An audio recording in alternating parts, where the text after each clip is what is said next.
La Revolución Rusa. Noviembre de 1917.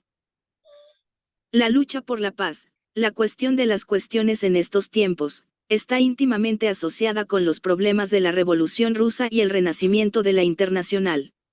Y estos dos, de nuevo, están estrechamente aliados entre sí. Estocolmo debía haber sido la realización visible del triunfo de ambas fuerzas. Pero las alegres esperanzas que recibieron la revolución y la reunión de Estocolmo han disminuido a medida que han pasado los meses. Y, sin embargo, no debemos desesperarnos. La revolución en Rusia no está sino pasando por las diversas etapas por las que debe pasar toda revolución. La etapa gloriosa, más esperanzadora, más exaltada es la primera, cuando el poder que ha amenazado con aplastar y asfixiar todo es barrido a un lado. La gente respira el primer soplo profundo de libertad y mira hacia adelante en el camino abierto que conduce al progreso y la felicidad. Nunca, en todas las revoluciones del pasado, esta primera etapa ha sido obra de una sola clase, siempre estos levantamientos han sido el producto de la revuelta de diferentes clases, todas sufriendo bajo la misma opresión, todas camisas de fuerza por las mismas condiciones insufribles, todas con la misma esperanza, el derrocamiento del poder que las está oprimiendo. Esta cooperación de clases puede mantenerse, sí, incluso puede aumentar durante el segundo periodo de la revolución, en el que el nuevo régimen toma por primera vez el lugar del viejo. Se mantienen unidos por un miedo común, el temor de que el poder recién derrocado pueda volver a levantar la cabeza. Se convierte en la tarea más importante del nuevo régimen limpiar la basura que el viejo ha dejado atrás. Además, la clase explotadora duda en mantener sus propios intereses de clase, en gran parte porque teme la fuerza demostrada por las masas trabajadoras en la lucha contra los gobernantes a quienes han derrocado. Están temblando de miedo y no se atreven a pasar al primer plano. Todavía esperan pacificar a las masas con pequeñas concesiones y sacrificios. Fue este miedo a las masas lo que llevó a los representantes de la nobleza francesa ese famoso 4 de agosto de 1789 a sacrificar voluntariamente sus derechos feudales. En esta etapa, los gobiernos de coalición, con representantes de la clase obrera, pueden ser valiosos para sus intereses. Pero hay que tener en cuenta que esto puede ser solo un corto periodo de transición. Por otro lado, no tendría sentido intentar reducir esta etapa artificialmente o por la fuerza. La lucha de clases no puede, por supuesto, dejarse de lado por ningún periodo de tiempo, mientras exista el dominio de clase. Cuanto mayores sean las demandas de las clases trabajadoras, más aguda será la resistencia de sus explotadores. Y así, necesariamente, debe venir la tercera etapa de la revolución, el renacimiento, sí, la intensificación de la lucha entre las clases que se unieron para derrocar al viejo gobierno. A través de esta etapa, también, la revolución rusa debe ir inevitablemente. Ninguna astucia de tácticas, ninguna imprudencia terrorista puede evitarlo. Será la etapa decisiva de la revolución rusa, aunque no la más alegre. Le falta la alegría alegre, las esperanzas infundadas de las primeras etapas. Pero es el periodo más importante, ese periodo que determinará su carácter histórico, en el que se decidirá el significado que las generaciones venideras le atribuirán. En este periodo, no solo las dos clases lucharán entre sí, sino que también aparecerán diferencias tácticas entre los diversos grupos de la misma clase. Estas preguntas tácticas pueden hacerse sentir bajo ciertas circunstancias, incluso antes de que las diferencias de clase se hagan evidentes. Los intereses de clase son un factor decisivo en la política, pero no el único. En la guerra, el plan de acción de un ejército está determinado no solo por el paradero del enemigo, sino también por un conocimiento bastante definido de su fuerza y también de la fuerza de las propias fuerzas. En un ejército puede haber una variedad de opiniones. Pero está bajo la dirección de un solo comandante, y él decide un solo plan de acción para todo el ejército. El ejército político de la democracia no conoce comandante en jefe. A pesar de los intereses de clase uniformes, sí, a pesar del acuerdo absoluto en la teoría política, puede dividirse por una diferencia en la estimación de la fuerza del movimiento mismo y del poder de sus enemigos. Esto es particularmente cierto en un movimiento que está evolucionando bajo condiciones como las que existen en Rusia en la actualidad.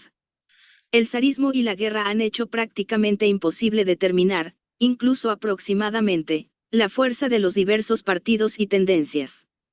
Se vuelve más importante para la consolidación de la revolución, por lo tanto, encontrar una base definida sobre la cual este conocimiento pueda establecerse más o menos adecuadamente.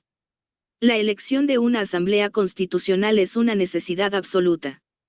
No porque elimine las diferencias entre las clases y los partidos, sino porque permitirá un cálculo bastante preciso de su fuerza relativa, dando a sus luchas una base más racional. Pero aún más importante para el futuro de la Revolución rusa que una asamblea constitucional es la paz. Se ha convertido en costumbre comparar el movimiento ruso actual con el de Francia en 1793. Pero son muy diferentes en carácter.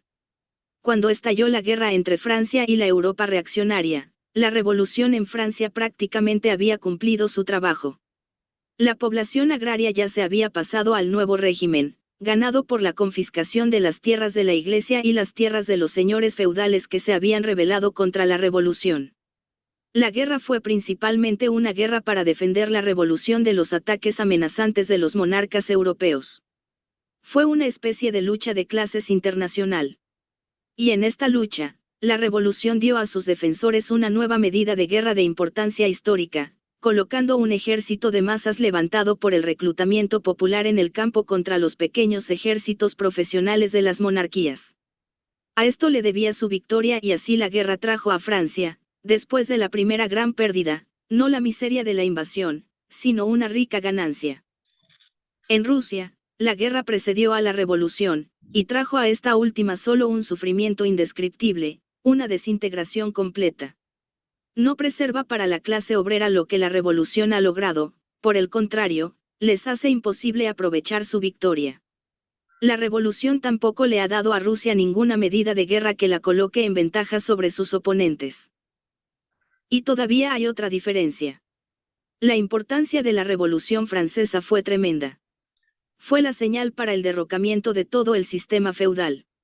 La Revolución Rusa de hoy no puede tener tales esfuerzos. Una revolución burguesa ya no es necesaria ni siquiera en Rusia. La clase capitalista e incluso una parte considerable de la población agraria habían asegurado prácticamente todos los derechos jurídicos y económicos que necesitaban, incluso antes de que estallara la revolución. Pero el proletariado en Rusia es todavía demasiado débil y demasiado subdesarrollado para gobernar la nación, para llevar a cabo una revolución en el sentido socialista de ese término. El significado de la actual revolución rusa es, sobre todo, político. Su objetivo radica principalmente en la conquista de la democracia como base sobre la cual el proletariado puede llevar a cabo con mayor éxito su lucha de clases, puede desarrollar y organizar sus fuerzas para la conquista del poder político. Pero la guerra y la democracia son dos fuerzas que no se pueden armonizar fácilmente. Un estado de guerra trae, incluso en naciones altamente democratizadas, durante el periodo de su duración, una cierta restricción de los derechos democráticos. Eso también fue cierto en la Francia democrática. El reino del terror, generalmente considerado como un producto de la revolución, fue, de hecho, el producto de la guerra. Y esto explica, también, el hecho de que el clímax del gobierno de las fuerzas democráticas en Francia coincidió con el clímax de la persecución política y las sentencias de muerte políticas. Esta guerra amenaza la esencia misma de la revolución rusa, su democracia. Además, priva a la revolución de la oportunidad de contrarrestar sus sacrificios políticos con ganancias económicas. Por lo tanto, una paz temprana es indispensable para el éxito de la revolución rusa. Pero también pondrá en peligro la revolución, si es una paz a cualquier precio, una paz distinta de la formulada y exigida por sus líderes, una paz sin anexión ni indemnizaciones, una paz que preserve el derecho de las pequeñas naciones a decidir sus propios destinos en todas las direcciones. Si la guerra terminara con la violación de las naciones, debilitando en lugar de fortalecer este resultado, entonces la revolución, no su objetivo, sino su método, sería desacreditada en los años venideros, no solo entre el pueblo ruso, sino también entre todas las demás naciones. Por lo tanto, se encuentran entre Escila y Caribdis. La continuación de la guerra amenaza la paz económica y política, la paz separada, la bancarrota moral. Una revolución que es una consecuencia de las condiciones existentes posee una vitalidad gigantesca y los reveses momentáneos no son de ninguna manera motivo de desesperación. Pero deberían traernos la grave advertencia, no dejar solos a nuestros camaradas rusos a su suerte. Su causa es la causa del proletariado internacional. El colapso de la Rusia revolucionaria detendría el proceso de democratización en Europa Central que ya ha comenzado. La Rusia revolucionaria por sí sola no está en condiciones de imponer una paz en los términos que ha proclamado. Es hora de que la Internacional cumpla con su deber, por fin, hacia sí misma, así como hacia la Revolución rusa.